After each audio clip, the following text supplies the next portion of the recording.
بسم اللہ الرحمن الرحیم، السلام علیکم۔ 8 سے 80 کی ایک اور ویڈیو کے ساتھ ڈاکٹر فیض الحسن نسیم اپنے دوستوں کی خدمت میں حاضر ہے، ذرا سے طویل وقفے کے بعد۔ یاد ہو سکتا ہے آپ نے اسپین کے نامور مصور اور فنکار سیلواڈور ڈالی کا نام نہ سنا ہو، اس کے فنکار شاہپارے نہ دیکھے ہوں، لیکن موجودہ دنیا کا کون سا انسان ایسا ہے جس نے تھامس ایڈیسن کا نام نہ سنا ہو، اس کی ایجاد کردہ چیزوں سے فائدہ نہ اٹھایا ہو اور انہیں استعمال نہ کیا ہو۔ 11 فروری سن 1847 کو پیدا ہونے والے اور 18 اکتوبر سن 1931 کو 84 سال کی عمر میں انتقال کرنے والے تھامس ایڈیسن کو دنیا کا سب سے بڑا موجد اور سب سے بڑا صنعت کار کہا جاتا ہے۔ بجلی کے بلب ہو، فونوگراف ہو، ٹیلی فون کے سپیکر اور مائکروفون میں استعمال ہونے والے کاربن بٹن ٹرانسمیٹر ہو، بجلی سے چلنے والی ریل گاڑی کا ماڈل ہو یا فلم بندی کے لیے استعمال ہونے والا مووی کیمرہ ہو، موجودہ دور میں استعمال ہونے والی سائنسی ایجادات کی تشکیل میں یا ان کے پس پردہ استعمال ہونے والے برقی آلات کی ایجاد میں کہیں نہ کہیں ایڈیسن کی تخلیقی صلاحیتوں کا استعمال ضرور دکھائی دیتا ہے۔ لیکن اگر آپ ایڈیسن کی اتنی ساری ایجادات سے واقف ہیں تو کبھی نہ کبھی آپ نے ضرور سوچا ہوگا کہ اس ایک شخص نے اتنی ساری ایجادات کیسے کر لی؟ اس ایک شخص کی تخلیقی صلاحیتیں اس قدر حیرت انگیز کیوں تھیں، یا یہ کہ وہ اتنی ساری تخلیقی صلاحیتیں کیسے رکھتا تھا؟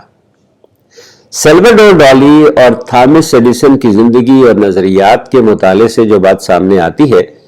وہ یہ ہے کہ ان میں ایک قدر مشترک بڑی دلچسپ تھی، اور وہ یہ کہ یہ دونوں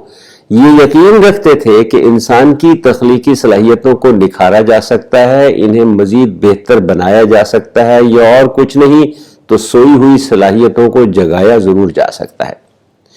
اور اس مقصد کے لیے یہ دونوں فنکار اور تخلیق کار ایک بڑی دلچسپ تکنیک استعمال کرتے تھے جس کا تعلق ہمارے سونے جاگنے کے کچھ مراحل سے ہے۔ ہو سکتا ہے آپ نے بھی انجانے میں اس تکنیک کا مزہ چکھا ہو۔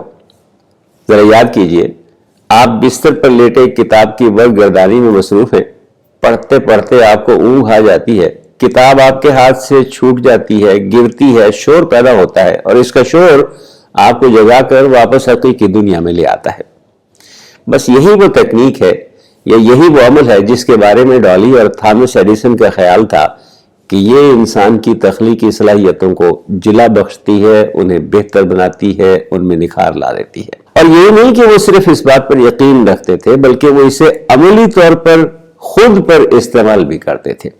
اور اس مقصد کے لیے جناب وہ کیا کرتے تھے، وہ اپنے ہاتھ میں چمچ یا ایک گیند پکڑ کر ایک آرام دہ بستر پر لیٹ جاتے تھے۔ جیسے ہی انہیں اونگ آتی تھی، چمچ یا گیند ان کے ہاتھ سے گر جاتے تھے، اس سے شور پیدا ہوتا تھا، اور یہ شور انہیں بیداری کی کیفیت میں واپس لے آتا تھا۔ وہ فوراً اٹھ کر دوبارہ اپنے تخلیقی کاموں میں مصروف ہو جاتے تھے،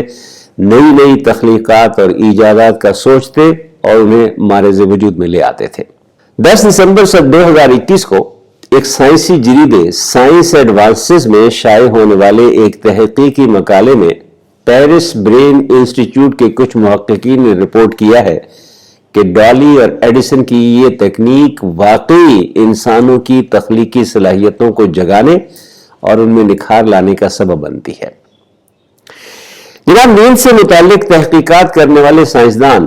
نیند آوری کے اس ابتدائی مرحلے یعنی غنودگی کی اس کیفیت کو N1 سٹیج کا نام دیتے ہیں۔ یہ خوابناکی اور ہوشیاری کے درمیان کی ایک کیفیت ہے جس میں سونے والا شخص تصوراتی دنیا میں داخل ہو رہا ہوتا ہے، اس کی آنکھوں کے سامنے کچھ شکلیں، رنگ، یہاں تک کہ چھوٹے موٹے خواب دکھائی دے رہے ہوتے ہیں، لیکن ابھی وہ پوری طرح نیند کی کیفیت میں نہیں ہوتا،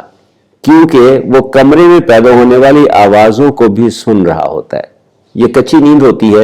اور یہ کچی نیند ذرا سے شور سے ٹوٹ جاتی ہے اور انسان واپس حقیقی دنیا میں آ جاتا ہے۔ اور ڈالی اور ایڈیسن کے نظریے کے مطابق یہی وہ وقت ہوتا ہے جب انسان اپنی تخلیقی صلاحیتوں کے عروج کی کیفیت میں ہوتا ہے۔ ماہرین کا کہنا ہے کہ ہم اپنی رات کی نیند کا تقریباً 5% حصہ اسی کیفیت میں گزارتے ہیں، جس کے بعد یا تو ہم جاگ جاتے ہیں یا پھر گہری نیند کی طرف چلے جاتے ہیں۔ پیرس برین انسٹیٹیوٹ کے محققین نے اس نظریے کی تجرباتی جانچ پڑتال کے لیے 103 ایسے رضاکار منتخب کیے جنہیں سونے کا کوئی عارضہ نہیں تھا۔ ان رضاکاروں سے کہا گیا کہ وہ تجربے سے ایک رات پہلے اپنے معمول سے کم نیند لیں۔ اگلے دن انہیں ریاضی کے کچھ سوال حل کرنے کے لیے دیے گئے، جنہیں حل کرنے کے 2 اصول بھی انہیں بتا دیے گئے، لیکن ساتھ ہی ساتھ ریاضی کے ان مسائل کو حل کرنے کا ایک اور اصول ان سے خفیہ اور پوشیدہ رکھا گیا، اور یہ وہ اصول تھا جس کی مدد سے ان مسائل کو حل کرنے کے وقت میں خاطر خواہ کمی واقع ہو جاتی تھی۔ محققین نے اس تیسرے اصول کو رضاکاروں سے اس لیے خفیہ رکھا اور پوشیدہ رکھا کیونکہ وہ یہ چیک کرنا چاہتے تھے کہ کیا رضاکار اپنی تخلیقی صلاحیتوں کو استعمال کر کے یہ خفیہ اصول دریافت کر سکتے ہیں یا نہیں۔ جناب، عام طور پر یہ سمجھا جاتا ہے کہ تخلیقی صلاحیت کا تعلق صرف فنون لطیفہ کے میدان سے ہوتا ہے، حالانکہ ایسا نہیں ہے۔ محققین کا کہنا یہ ہے کہ تخلیقی صلاحیت کے 2 اجزاء ہوتے ہیں، ایک اس کا انوکھا پن یا نیا پن اور دوسرا اس کی افادیت۔ پیرس برین انسٹیٹیوٹ کے محققین نے اس تجربے کے دوران یہ بنیادی اصول طے کیا کہ اگر یہ رضاکار یا کوئی بھی رضاکار وہ خفیہ اصول دریافت کر لیتا ہے تو اس کا مطلب یہ لیا جائے گا کہ اس رضاکار کی تخلیقی صلاحیت نے اس ریاضی کے سوال یا مسئلے کو حل کرنے کا اچھوتا اور مفید طریقہ دریافت کرنے میں اس رضاکار کی مدد کی ہے۔ تجربے کے پہلے مرحلے میں رضاکاروں کو بتائے گئے اصول کے مطابق ریاضی کے 10 مسائل حل کرنے کے لیے دیے گئے۔ اس کے بعد انہیں 20 منٹ کا ایک وقفہ دیا گیا، جس کے دوران انہیں ایک اندھیرے کمرے میں ایک آرام دہ کرسی پر سستانے اور سونے کا موقع فراہم کیا گیا، لیکن ساتھ ہی انہیں کہا گیا کہ وہ اپنے اپنے ہاتھ میں ایک ہلکا پھلکا کپ پکڑے رکھے تاکہ اگر ان پر غنودگی طاری ہو تو یہ کپ گر جائے، اس سے شور پیدا ہو اور یہ شور رضاکاروں کو نیند کی M1 سٹیج سے واپس بیداری کی حالت میں لے آئے۔ ایسا ہی ہوا۔ جب یہ رضاکار غنودگی کی کیفیت سے واپس جاگے تو محققین نے انہیں ریاضی کے مزید سوالات حل کرنے کے لیے دے دیے اور اس بات کا جائزہ لیا کہ رضاکاروں نے ان سوالات کو، ان مسائل کو حل کرنے میں کتنا وقت لیا اور ان میں سے کتنے رضاکار وہ خفیہ اصول دریافت کرنے میں کامیاب ہوئے۔ نتائج بہت دلچسپ ہے۔ وہ رضاکار جنہوں نے کم سے کم 15 سیکنڈ M1 سٹیج میں غنودگی کی حالت میں گزارے، ان میں سے 83% اس خفیہ اصول کو دریافت کرنے میں کامیاب ہو گئے،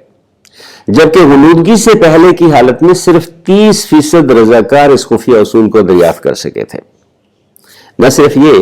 بلکہ غنودگی کی کیفیت گزارنے والے رضاکاروں نے ان سوالات کو حل کرنے کے لیے 1 منٹ کم وقت بھی لیا۔